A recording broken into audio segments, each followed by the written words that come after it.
If you had $2 million or more right now and you were watching the stock market slide 9% from all-time highs, what would you do? Most people's gut reaction is to move to cash and get out, or move to a portfolio that they perceive as safer. The thought being that it sounds smart to wait for things to calm down. And honestly, I get it. That instinct makes sense. But it's also one of the most expensive decisions a retiree or pre-retiree can make. Today, I'm going to walk you through exactly what I would do with a $2 million portfolio during a pullback like this one. Not in theory, in practice. The actual structure, the tax moves, and the mindset that separates people who build wealth from people who sabotage it. I'm Doug Osterhart, a certified financial planner and founder of LifePoint Planning. We work with high net worth retirees and pre-retirees who want sophisticated, tax-forward retirement planning, not just someone who's watching over their accounts. If any of this resonates with your situation, there's a link in the description below to schedule a call. Let's get into it. Before we get into strategy, let's talk about what's actually happening in the markets right now, because context matters. In early 2026, we've seen market volatility pick up meaningfully, and that can feel alarming when you have $2 million or more on the line. But here's some historical perspective worth keeping in mind. US equities declined nearly 19% from their February 2025 peak to April 8 of last year, then rebounded sharply with a 38% gain from that low, reaching new all-time highs by late in 2025. In fact, markets hit all-time highs on 39 occasions in 2025 alone. Market pullbacks are not anomalies. They are part of the deal. They always have been. The investors who come out ahead are the ones who don't just sit there. They use pullbacks as a planning trigger. After working with hundreds of families over the past 13 plus years, one pattern shows up again and again. The people who panic and sell lock in losses permanently, and the people who had the plan in place, they use the dip to their advantage, focusing on things that they could control. The first thing I do with a $2 million portfolio during a pullback is confirm that the bucket structure is solid. Here's the basic idea of bucket allocation. You divide your portfolio into a time-based segment so that short-term needs are never dependent on what the stock market is doing. For a $2 million retirement portfolio, a simple structure might look like this. Bucket number one, short-term bucket, cash, short-term bonds covering roughly $150,000 to $200,000 for that $2 million client. This is your income floor. You never need to sell equities in a down market to pay the bills. Bucket two, your medium-term bucket, a mix of bonds or more conservative investments totaling roughly $400,000 to $600,000. This refills bucket number one over time. Lastly, bucket number three, the longer term bucket. The remaining 1.2 million in our $2 million example or more is invested for growth. This is the engine of the portfolio, and it can weather short-term volatility because it doesn't need to be touched for years. Why does this even matter during a market pullback? Because when markets drop, the people who panic are usually the ones who feel like they need their money now. If your bucket number one is fully funded, a 15% or 20% pullback in equities doesn't actually affect your lifestyle at all. Now, this is a hypothetical example for illustration purposes. Your specific numbers will depend on your income needs, your timeline, and your overall situation. Next, let's talk about asset location. Start by asking yourself, do you have the right investments in the right accounts? This is one of the biggest opportunities that people miss, not just in a market pullback, but in general. And in our experience, the biggest tax planning opportunities are usually hiding in plain sight. Asset location is simply the question, which investments belong in which type of account? Here's the short version. In a taxable brokerage account, those assets should be the most tax efficient. Think index funds with low turnover, low dividends, tax efficient bonds, or investments that help reduce either state income tax or federal income tax, depending on where you live.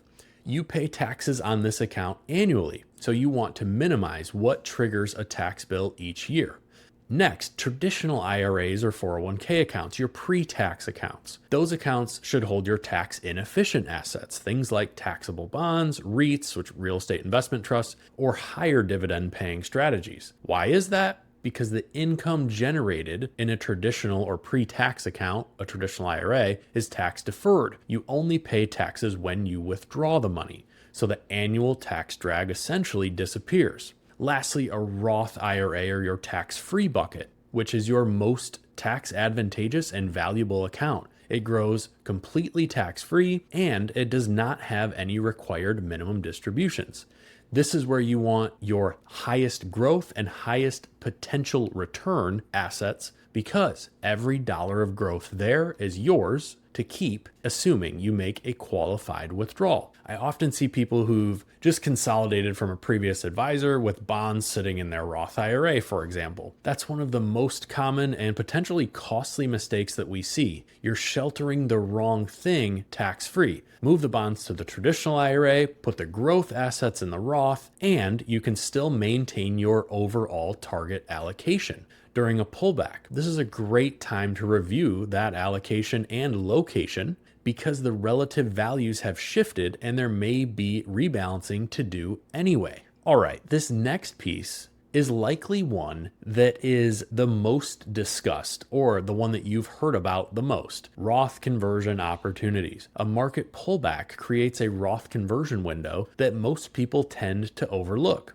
Here's how it works. A Roth conversion means you take money from your traditional IRA, move it to a Roth IRA, and pay ordinary income taxes on that amount now. The converted balance then grows completely tax-free. Here's why a pullback can be one of the best times to do this. Let's say that your traditional IRA held $500,000 worth of a diversified portfolio, and it's now temporarily down about 15%, which brings it down to about $425,000. If you convert a portion of that, say $75,000, you're paying income taxes on that $75,000. When markets recover, that $75,000 recovers to its former value inside of your Roth account, and all that growth is now tax-free. You're essentially moving more shares into Roth for a lower tax cost. Then the recovery, again, happens tax-free. This is obviously a hypothetical example for illustration purposes, but hopefully you catch the idea. Now, you need to be smart about how much you convert. In 2026, the 22% federal bracket for married filing jointly runs from $100,801 to $211,400, and the 24% bracket runs from $211,401 to $403,550. Converting too much can push you into a higher bracket or worse, trigger Medicare IRMA surcharges, increasing your Medicare premiums, and that can also add hundreds to thousands of dollars per year to your Medicare premiums. The goal is to fill the tax bracket intentionally, not to blindly convert everything. We call this bracket filling, and it's one of the most powerful multi-year strategies available to retirees with pre-tax assets. That said, it's not a sure thing for everyone to do Roth conversions. It's simply a tool that might make sense depending on someone's specific situation. The people who come out way ahead over time are the ones doing this proactively year after year while they have the planning flexibility, not scrambling later when RMDs, required minimum distributions, force large taxable withdrawals at age 73 or 75. Now let's talk about tax loss harvesting in your taxable account. If you have a taxable brokerage account as part of your $2 million or more, a pullback is also a prime time for tax loss harvesting. Here's what tax loss harvesting means in plain English. You sell an investment that has declined in value, lock in a tax loss on paper, and reinvest in a similar but not identical investment right away so you stay in the market. That paper loss can be used to offset realized gains elsewhere in your portfolio, or if your losses exceed your gains in any given tax year, you can deduct up to $3,000 against your ordinary income per year, and you can carry excess losses forward into future years. The key rule to watch out for is the wash sale rule. If you sell a security at a loss and then buy the same or a substantially identical security within 30 days before or after the sale, the IRS disallows that loss.